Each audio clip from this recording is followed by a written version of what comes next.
Let us take up the next fantastic paragraph type question, and this comes from organic chemistry. कई सारी चीजों का mixture है इसमें, कार्बोक्सिलिक एसिड्स भी हैं, एरोमेटिक्स भी है, स्टीरियो आइसोटोनिज्म भी है, ऑक्सीडेशन के भी कॉन्सेप्ट्स हैं। बहुत खूबसूरत क्वेश्चन है सिंथेसिस का, साथ-साथ पढ़ते हैं, सॉल्व कीजिए। P and Q are isomers of dicarboxylate acid C4H4O4. P and Q are isomers of dicarboxylic acid. Both decolorize in water. लिखा है। On heating, P forms a cyclic anhydride. ठीक है। Upon treatment with dilute alkaline KM4, P as well as Q दोनों produce one or more from S, T and U. S, T और U तीन structure से एक या उससे अधिक इनके द्वारा बनते हैं। बोला है, इतना बोला है, ऊपर आगे क्वेश्चन है। Compounds formed from P and Q are respectively. Question देखा है आगे, क्वेश्चन को हम तब देखेंगे जब प्रॉब्लम के बारे में थोड़ा बहुत सोच लें। आगे शुरू करते हैं। सबसे पहले इस फॉर्मूले को देखिए, C4H4O4, इसका IHC index of hydrogen deficiency निकालिए। C4H 10 होना चाहिए, सैचुरेटेड का है 4, IHC 3। डाइकार्बोक्सिलिक एसिड है, इसका मतलब इसमें C4OH को ओल्ड वाइज कंप्रेस किया। C4OH में एक पाई बॉन्ड है, दो ग्रुप्स में IHD2 तो पहले से ही खत्म गई है, इसका मतलब जो तीसरा है वो भी एक पाई बॉन्ड है। कैसे पता? ब्रोमीन वाटर को डिकम्प्रेस कर रहा है, तो एक सैचुरेशन अनसैचुरेशन हो गई, रिंग नहीं है। दो कार्बोक्सिलिक एसिड्स हैं, स्पष्ट है carboxylic acids are only chain terminating groups. अगर ऐसा है तो बीच में दो कार्बन भी होंगे, रिंग है नहीं क्योंकि दो कार्बन में हो सकता नहीं है, और पाई बॉन्ड है ऐसा निश्चित है, तो बीच में ही होगा। एक हाइड्रोजन लगा लीजिए, एक तरफ की लगाई, उल्टी तरफ लगा लीजिए, दो संभावनाओं का उदय होता है। ध्यान दीजिए, आपके पास ये सिस भी हो सकता था और ट्रांस भी। वाह, ये क्या है? ये तो अपना पुराना मेलिक एसिड है, और अगर इसको देखेंगे ये और कुछ नहीं, फ्यूमेरिक एसिड है। बहुत ही शानदार दो संभावनाएं हैं। मेलिक और फ्यूमेरिक एसिड कॉमन नेम्स आपको याद है, थोड़ा अच्छा है नहीं है, इससे कोई फर्क नहीं पड़ता। इनमें से कोई एक P है और कोई एक Q। कौन होगा P और कौन होगा Q? और कोई हिंट दे रखी है क्या? हाँ, ये बोला है हीट करने पर साइक्लिक एनहाइड्राइड बनाता है P। एक सिस है, एक ट्रांस। किस एनहाइड्राइड को, किस कार्बोक्सिलिक एसिड को गर्म करके एनहाइड्राइड बन सकता है? एक तरफ है ये समूह बना सकता है, आइए इसको हीट करें, क्या मिलेगा? बहुत ही शानदार तरीके से आपको मेलिक एनहाइड्राइड मिल जाएगा, पानी हो जाएगा। तो हो ना हो, P है मेलिक एसिड, अनफॉर्चुनेटली Q बचा फ्यूमेरिक एसिड।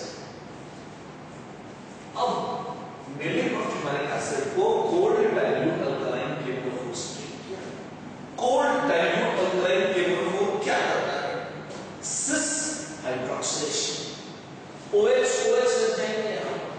अच्छा, तो सिस अल्कीन है, उसी में सिस हाइड्रोक्सिलेशन कराएंगे, क्या होगा? मीसो कंपाउंड मिलेगा।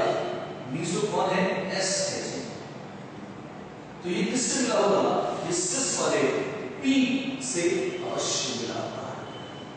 ट्रांस अल्कीन में सिस हाइड्रोक्सिलेशन कराएंगे तो मिल जाएगा रेसोनेट मिक्सचर। तो ये T और U अवश्य मिले होंगे Q से, और ये भी क्या है? This is nothing but resonate mixture. आपको समझाने के लिए पूरी प्रॉब्लम सॉल्व जरूर करती है, पर बस एक बात है, अगर आपको कुछ नहीं आता, इसमें कुछ समझ में नहीं आए, तो भी क्वेश्चन नंबर 31 को अगर आप देखें, रिएक्शंस नहीं क्लिक करते हैं, तो भी बड़े आराम से आपको स्टीरियो आइसोटोनिज्म के थोड़े भी कांसेप्ट्स हैं, इस सब के बगैर अगर सब थे ढंग से समझ कर करेंगे, अच्छा है। सिर्फ नंबर पाने की बात है तो वो वैसे भी मिल जाते। देखिए लिखा क्या है, ऑप्टिकली एक्टिव एस, एस को देखिए म्यूजिक कंपाउंड है, प्लेन ऑफ सिमेट्री दिख रहा है साफ साफ, क्या ये ऑप्टिकली एक्टिव है? तो एस ऑप्टिकली एक्टिव नहीं है, नहीं है, तो ऑप्टिकली एक्टिव अगर लिखा है ये गलत है, छोड़िए। तो ऑप्टिकली एक्टिव यहां भी लिखा है तो सी भी गलत है, तो ए और सी दोनों गलत है, जी हां, छोड़ दीजिए।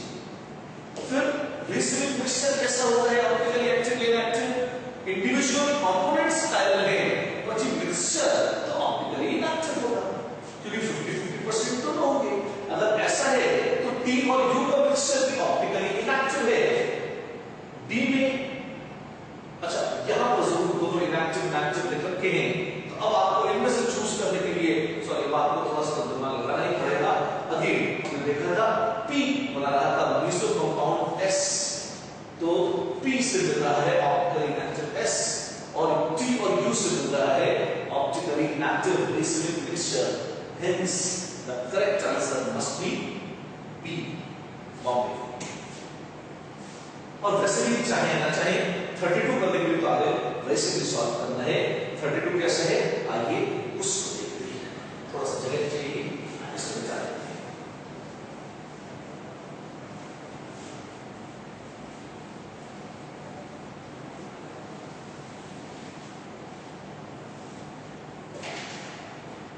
बोला है Q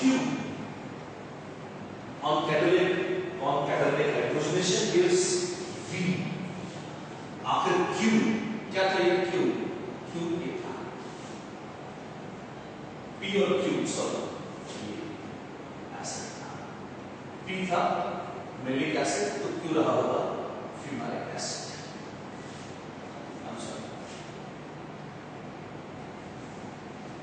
आप इसका कैटालिटिक हाइड्रोजनेशन करिए PDH2, इससे क्या मिलेगा, इससे आपको सक्सीनिक एसिड मिल जाएगा। लेकिन इतनी तसल्ली नहीं है, आपको हीट भी करना है। हीट करते क्या होगा, देखिए डबल बॉन्ड था तो फ्री रोटेशन संभव नहीं था, अब सिंगल बॉन्ड हो गया है, तो मजे से रोटेशन कराइए, एक तरफ आ जाएगा, हीट करने पर पानी निकल जाएगा, क्या मिलेगा आपको, बहुत ही मजे से मिल जाएगा suction anhydride. This is V। तो इतना आते ही P और D हो जाएंगे, तो आप देख सकते हैं। अब अच्छा एक बात और ध्यान रखिए, कैटालिटिक हाइड्रोजनेशन में अल्कीन तो हाइड्रोजन हो जाता है, कार्बोक्सिलिक एसिड पर कोई विशेष प्रभाव नहीं पड़ता। इसके बाद अब इस V को बेंजीन के साथ यूज किया है, हमारी रेजोनेंस की शीट में कई बार ये रिएक्शन आया है, खूब इसकी प्रैक्टिस आप लोगों ने करी होगी, अगर आपने हमारे साथ तैयारी करी है, अगर आपने ये सब ध्यान से पढ़ा है। जैसे ही आप इसको H3PO4 को लेंगे, सबसे पहले आप यहाँ H+ लगाएंगे, H+ लगाते ही ये खुल जाएगा और आपके पास जनरेट होगा एक असाइल कैटायन।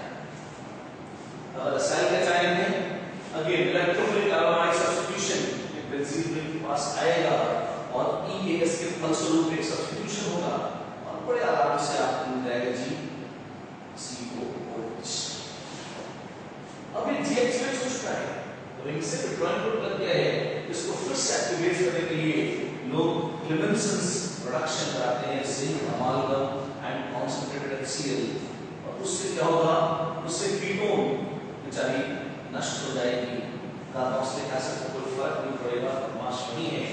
और फिर अगर आप H3PO4 से ट्रीट कराने का मामला है ही सही, तो सॉरी यहाँ पर H3PO4 की LCL देते हैं, उससे तो ज्यादा फर्क नहीं पड़ता, आप यहाँ LCL ले लीजिए। अगर ऐसा है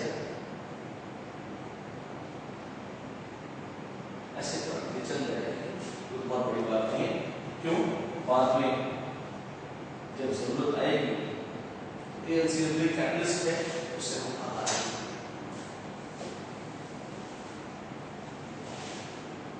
ये सब जो आपने एक बार EAS करा लिया है, H+ निकलेगा ही सही, तो जब H+ निकलेगा तो तो AlCl3 को वापस लौटा दीजिएगा, कैटलिस्ट का निकाल दीजिएगा। H3PO4 H प्लस देगा, क्लोरेट करेगा और फिर से असाइल कैटायन बनाएगा और फिर से पूरे प्यार से इलेक्ट्रोफिलिक कार्बोनिक सब्स्टिट्यूशन जाएगा और फ्यूजिबल कंपाउंड के मिलेगा। This is the so called W। देखिए V और W कहीं नहीं है, हाँ जी पहले भी नहीं है, hence the correct answer beautifully